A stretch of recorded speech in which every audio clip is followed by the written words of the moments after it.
Article 21 the constitution of India यानी भारत के संविधान का अनुच्छेद 21। देखने में ये अनुच्छेद भारतीय संविधान का सबसे छोटा अनुच्छेद है, यानी हम लोग अपनी बोलचाल की भाषा में कहें तो जितना ही छोटा उतना ही खोटा, या इसमें उतने ही गुण या उतने ही रहस्य छिपे हुए हैं। अब इस आर्टिकल से संबंधित बात की जाए तो इस आर्टिकल में क्या कहा गया है, इस आर्टिकल में बताए गए जीवन का क्या अर्थ है, इस आर्टिकल में बताई गई स्वतंत्रता का क्या अर्थ है, ये दोनों शब्द किन बृहद दूसरे अवधारणाओं को अपने आप में समाहित किए हुए हैं, अलग अलग जजमेंट्स में और किन किन अधिकारों की रक्षा का उपबंध इसी अनुच्छेद 21 के तहत किया गया, अनुच्छेद 21 और किन अनुच्छेदों से जुड़ा हुआ है, और अलग अलग समय पे इसका यानी नैरो इंटरप्रिटेशन और लिबरल इंटरप्रिटेशन कैसे कैसे किन किन वादों में किया गया। और मुख्य परीक्षा में पूछे जाने वाले कुछ अगर मैं प्रश्न की बात करूं तो what meaning has been given to life, personal liberty and procedure established by the supreme Court of India in the context of article 21 of constitution, discuss with the help of cases. यानी इस तरह से question mains में आप लोगों से पूछे जाते हैं। तो इन विभिन्न प्रश्नों का उत्तर जानने की हम लोग कोशिश करेंगे आज के इस वीडियो में। आप देख रहे हैं न्यायिक दृष्टि और मैं पवन। तो सबसे पहले अगर आर्टिकल 21 को अगर बिल्कुल सिंपल वे में पढ़ा जाए एक बार कि आर्टिकल 21 कहता क्या है, तो article 21 provides no person shall be deprived of his life और पर्सनल लिबर्टी। यानी देखने में केवल ये दो बातें यहाँ पे इस आर्टिकल में दिख रही हैं, his life except according to procedure establish by law. यानी तीसरी बात ये आ गई कि प्रोसीजर इस्टेब्लिश बाई लॉ। तो ये तीन बातें छोटी छोटी दिख रही हैं। अगर इसको हम लोग अपनी भाषा में इंटरप्रेट करें तो किसी व्यक्ति के जीवन को और उसकी व्यक्तिगत स्वतंत्रता को छीना नहीं जा सकता उस व्यक्ति से, या उसका हनन नहीं किया जा सकता, एक बात। और दूसरी बात कही जा रही है कि विधि बना करके किसी व्यक्ति के जीवन को और उसकी व्यक्तिगत स्वतंत्रता का हनन किया जा सकता है, उससे छीना जा सकता है। तो दो बातें यहाँ पे कही गई हैं मुख्य रूप से। अब इसके बाद इनिशियली इंटरप्रेटेड नैरोली, यानी उसको बहुत ही संकीर्ण रूप से उसकी व्याख्या की गई। Article 21 has been liberally and progressively explained by the supreme Court making it the heart of fundamental rights. यानी मौलिक अधिकारों का हृदय, इसको आत्मा बना दिया गया सुप्रीम कोर्ट के द्वारा, बाद में प्रोग्रेसिव और लिबरल इंटरप्रिटेशन के द्वारा। ये हो गई मुख्य बातें। अब यदि हम लोग जानने की कोशिश करें कि देखने में तो केवल व्यक्ति का जीवन और दैहिक स्वतंत्रता की रक्षा करने की बात ये आर्टिकल कर रहा है, और विधि बना करके उस स्वतंत्रता का भी हनन किया जा सकता है, लेकिन बाद के सुप्रीम कोर्ट के इंटरप्रिटेशन के द्वारा इस आर्टिकल 21 को फंडामेंटल राइट्स का भंडार मान लिया गया, एक तरह से इसको स्रोत मान लिया गया फंडामेंटल राइट्स का। और विभिन्न अधिकार जो डीपीएसपीस में दिए गए हैं या वहाँ नहीं भी दिए गए हैं, तो उनको सुप्रीम कोर्ट ने फंडामेंटल राइट्स मान लिया। और कैसे मान लिया? इसी आर्टिकल 21 का इंटरप्रिटेशन करके, इसी आर्टिकल 21 के इंटरप्रिटेशन के द्वारा या इसकी व्याख्या के द्वारा सुप्रीम कोर्ट ने बहुत से अधिकारों को फंडामेंटल राइट्स के रूप में डिफाइन किया। तो कैसे, कुछ एग्जाम्पल्स उनका देखते हैं और फिर दूसरे केस लॉज के माध्यम से उनको जानने की कोशिश करते हैं। तो अब जैसा कि आप देख पा रहे हैं, व्हाट इज आर्टिकल 21, यानी ये क्वेश्चन किया जाए कि अनुच्छेद 21 क्या है, यानी संविधान का अनुच्छेद 21 क्या है। एक प्रश्न इस तरह से पूछा जा सकता है, बनाया जा सकता है। और दूसरा प्रश्न ये पूछा जा सकता है कि जीवन और दैहिक स्वतंत्रता क्या है, यानी किसी व्यक्ति के जीवन और दैहिक स्वतंत्रता को हम किस रूप में परिभाषित कर सकते हैं। तो यही बात यहाँ पे एक छोटे से डायग्राम के माध्यम से आप समझने की कोशिश करेंगे कि यह है, मान लीजिए आर्टिकल 21, और इस आर्टिकल में दो बातें क्या कही गई हैं, राइट टू लाइफ और राइट टू फ्रीडम। दो बातें तो एक्सप्रेसली यहाँ पे कही गई हैं, और बाकी चीज़ें इम्प्लाइडली इसमें इन्वॉल्व हैं, और जिसे सुप्रीम कोर्ट ने इंटरप्रेट करके बताया बाद में, और आज की डेट में सुप्रीम कोर्ट उन्हें फंडामेंटल राइट मानता है। Right to education, right to marry, right against bonded labour, right to electricity, right to travel abroad, right to privacy, right to shelter, right to livelihood, right to pollution free air and water. मतलब पूरी series है supreme court के judgements की, जहाँ की सभी को fundamental rights मान लिया गया, और सबका रिसोर्स का क्या माना गया, आर्टिकल 21। कैसे रिसोर्स माना गया कि जब राइट टू लाइफ यानी लाइफ को डिफाइन किया सुप्रीम कोर्ट ने, तो लाइफ को सुप्रीम कोर्ट ने कहा कि ये केवल जानवर की का जीवन नहीं है या केवल जानवर की तरह जीना नहीं है, बल्कि सम्मान पूर्वक जीवन है। और इसी सम्मान के संदर्भ में व्याख्या करते हुए बाकी अधिकारों को इसमें समाहित कर लिया गया, एक बात। और दूसरी बात कि फ्रीडम को लेकर के जो बात की गई, इस फ्रीडम को भी कहा गया कि केवल व्यक्ति का स्वतंत्र हो जाना यानी कि हाथ पर उसका बंधा ना हो, वो खुला हुआ, यही स्वतंत्रता नहीं है, बल्कि देश विदेश वो जहाँ घूमना चाहे, जाना चाहे, आना चाहे, वो पूरी तरह से जब स्वतंत्र होगा तभी उसकी स्वतंत्रता मानी जाएगी। तो अब इसी संदर्भ में हम जब आर्टिकल 21 की बातें आगे करेंगे तो ये बात आप समझेंगे अगर इस पूरे डायग्राम को आप समझ पा रहे हैं कि कैसे आर्टिकल 1 से निकल करके विभिन्न अधिकारों को सुप्रीम कोर्ट ने फंडामेंटल राइट डिक्लेयर किया। अब अगर बात की जाए meaning of life under article 21 की, तो कैसे इसको इंटरप्रेट किया गया? Early interpretation, narrow view. In A K. Gopalan, state of Madras, 1950, the supreme court held that, क्या हेल्ड किया सुप्रीम कोर्ट ने? Life meant only physical existence, यानी आप अस्तित्व में हैं, जीवित हैं, तो ये लाइफ है आपकी। Deprivation was valid if done according to any procedure enacted by law, यानी कोई विधि बना करके आपके जीवन से आपको वंचित किया जा रहा है तो ये वैध होगा। Fundamental rights were considered isolated and independent, यानी कई मौलिक अधिकारों को एक साथ जोड़ करके नहीं देखा जा सकता, बल्कि सभी अधिकार अपने आप में अलग अलग हैं। This approach was later over ruled, यानी बाद के जजमेंट में इसको ओवर रूल कर दिया गया। अब कैसे और किन रूप में, अब यही देखना है हम लोगों को। एक्सपेंडेड इंटरप्रिटेशन यानी लिबरल व्यू अब क्या आ गया? In Maneka Gandhi union of India 1978, the supreme court held that life means more than mere animal existent, यानी जानवर की तरह से अस्तित्व नहीं बल्कि उससे कुछ अधिक। It includes the right to live with human dignity, यानी गरिमा के साथ मानव जीवन की बात करता है अनुच्छेद 21। Article 21 must be read with article 14 and 19, यानी अनुच्छेद 21 को अनुच्छेद 14 और 19 के साथ पढ़ा जाना चाहिए। इसका मतलब कि जीवन जो होगा वो समता के साथ जीवन होगा और अनुच्छेद 19 की फ्रीडम उसको मिली होगी, और यहाँ समता का मतलब कि आर्बिट्रेरीनेस उसके साथ नहीं होनी चाहिए। ये इस तरह से अब पढ़ा जाएगा अनुच्छेद 21 को। आगे क्या कहा कोर्ट ने?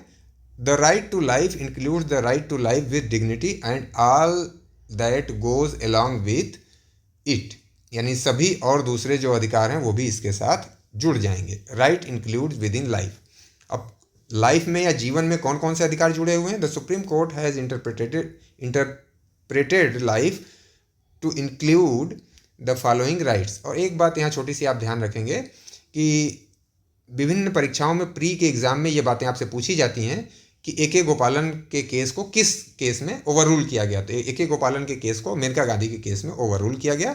और ये बहुत जो छोटी छोटी बातें आपको दिख रही हैं कि अनुच्छेद 21 को किस अनुच्छेद के साथ पढ़ा जाता है, तो ये सारी चीज़ें भी आपसे कभी कभी पूछ ली जाती हैं। Right include with in life, तो अब किन केस में किन क्या क्या अधिकार जोड़े गए? Francis Coralie Mullin versus UT of Delhi 1981 का केस है, right to life with dignity, यानी जो मेनका गांधी में बात की गई थी लगभग उसी तरह की बात यहाँ की गई है। बधुआ Mukti Morcha versus union of India 1984 का केस है, राइट अगेंस्ट बॉन्डेड लेबर, यानी किसी व्यक्ति को आप बिना मजदूरी दिए या कम मजदूरी दे करके काम कराते हैं तो वो अनुच्छेद 21 का उल्लंघन है। Olga Tellis versus Bombay municipal corporation 1985, और इसमें क्या कहा गया कि राइट टू लाइवलीहुड, यानी कि किसी भी व्यक्ति को जीविकोपार्जन का अधिकार है। Subhash Kumar versus state of Bihar 1991, right to clean environment, यानी कि pollution free air and water का सभी व्यक्तियों का अधिकार अनुच्छेद 21 में संरक्षित है। Parmanand Katara versus union of India 1989 supreme court, right to medical aid का अधिकार भी 21 के अंतर्गत संरक्षित है। Unni Krishnan versus state of Andhra Pradesh 1993 का केस है, राइट टू एजुकेशन, जिसे बाद में अनुच्छेद 21A के तहत मौलिक अधिकार मान लिया गया। पार्लियामेंट ने अमेंड करके भी इसको इंसर्ट कर दिया कॉन्स्टिट्यूशन में, और सुप्रीम कोर्ट ने तो डिक्लेयर किया ही था। KS. Puttaswamy versus union of India, ये 2017 का केस है, राइट टू प्राइवेसी, यानी ये सब अधिकार अब मान लिए गए अनुच्छेद 21 के बाहर। दस life under article 21 is a dynamic concept, यानी ये अब चेंज होता हुआ कंसेप्ट है, बल्कि ये स्थिर कंसेप्ट नहीं है, स्टैटिक कंसेप्ट नहीं है, और समय के अनुसार ये बदलता रहेगा और उस हिसाब से कोर्ट इसे इंटरप्रेट करता रहेगा। Meaning of personal liberty under article 21। Narrow interpretation पहले क्या किया गया, in A K Gopalan personal liberty was limited to freedom from physical resistance restraint, यानी आप उसे शारीरिक रूप से अवरुद्ध न करें तो मान लिया जाएगा कि वो व्यक्ति फ्री है। डिटेंशन एंड इम्प्रिजनमेंट, यानी जेल में आप न डालें, फिजिकली उसे छोड़ दें, खुला रखें, तो ये मान लिया जाएगा कि वो फ्री है। और लिबरल इंटरप्रिटेशन क्या किया गया, in Maneka Gandhi versus union of India the court held that personal liberty includes a variety of rights that go to make up the personal freedom of an individual. It is of widest amplitude, law must be just fair and reasonable. यही main बात यहाँ से निकल के आई कि कोई विधि बना करके किसी के जीवन या उसकी स्वतंत्रता को बाधित किया जा सकता है, लेकिन वो विधि कैसी होगी, जस्ट फेयर एंड रीजनेबल होगी। जबकि एक गोपालन में कहा गया कि पार्लियामेंट ने विधि बना दी तो वो अपने आप में सफिशिएंट है किसी व्यक्ति के जीवन और उसकी स्वतंत्रता को बाधित करने के लिए। Rights includes with in personal liberty. अब पर्सनल लिबर्टी में किन किन को माना गया अधिकार, तो मेनका गांधी में कहा गया राइट टू ट्रेवल अब्रॉड, यानी विदेश जाने का अधिकार भी इसमें फ्रीडम में शामिल है। सतवंत सिंह साहनी वर्सेस डी रामरत्नम 1967 का केस है, passport is a part of personal liberty, यानी वही मेनका गांधी से मिलता जुलता जजमेंट ये भी है। R Rajagopal versus state of Tamil 1994 right to privacy, यानी कि पुत्ता स्वामी के पहले इस तरह की बात की गई थी।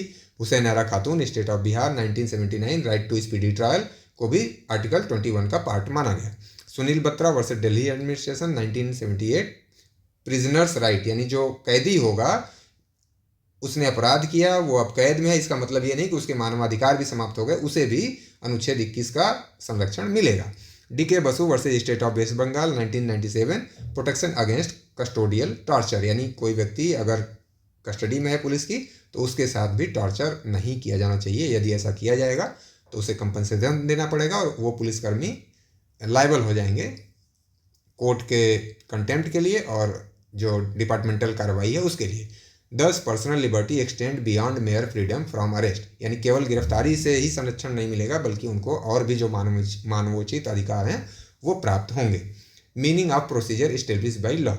Original interpretation in A K Gopalan the court held any procedure enacted by the legislature was valid, यानी विधि बना दी गई पार्लियामेंट के द्वारा तो वो वैध विधि होगी। The court could not examine fairness और reasonableness. Change interpretation after Maneka Gandhi. In Maneka Gandhi union of India the supreme court held procedure must be just fair and reasonable, यानी वही जैसा कि हम लोगों ने पहले बात की कि कोई भी विधि बनाना ही महत्वपूर्ण नहीं है या अपने आप में पर्याप्त नहीं है, बल्कि वो विधि फेयर और रीजनेबल और जस्ट होनी चाहिए, जिसको हम कह रहे हैं due process of law. Due process of law यानी अमेरिकन सिद्धांत अब आ गया, due process of law. Arbitrary oppressive और अनरीजनेबल प्रोसीजर वायलेट्स आर्टिकल 21, यानी इस तरह का अगर विधि होगी तो वो अनुच्छेद 21 का उल्लंघन करेगी। Article 21 is linked with article 14 equality and article 19 freedom, यानी कि स्वतंत्रता 19 अनुच्छेद 19 के अनुसार होनी चाहिए और समता 14 के अनुसार होनी चाहिए, यानी उसके साथ आप कहें कि आर्बिट्रेरीनेस का व्यवहार नहीं किया जाना चाहिए। Landmark principles.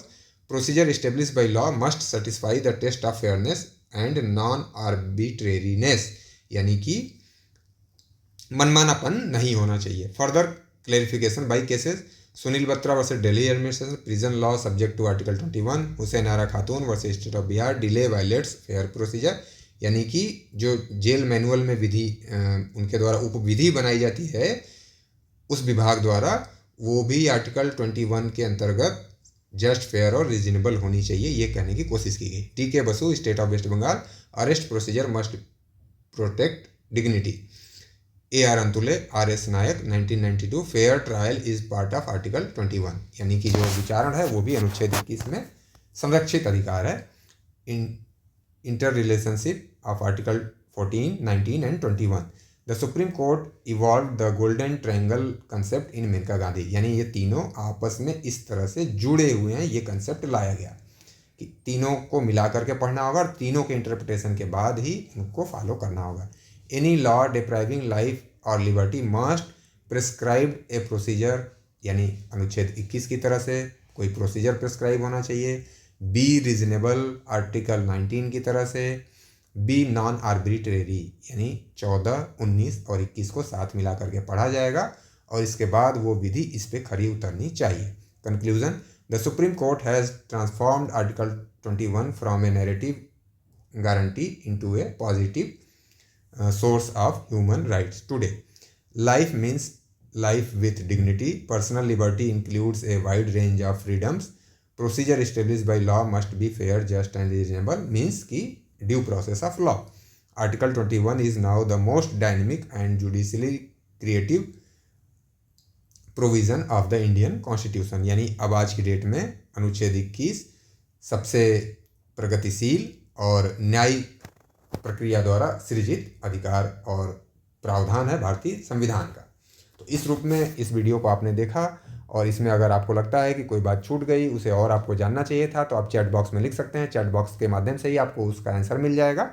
और ये वीडियो आपको अच्छा लगा तो इसे आप सब्सक्राइब कर लीजिए ताकि आने वाले दूसरे वीडियो आपको मिल जाएं। और आप इसे शेयर करें, इसमें कमेंट करें और लाइक करें ताकि दूसरे लोग भी इससे लाभान्वित हो सकें और हमें भी मोटिवेशन मिले, हम भी अच्छे से अच्छे वीडियो आपके लिए लाते रहें। धन्यवाद।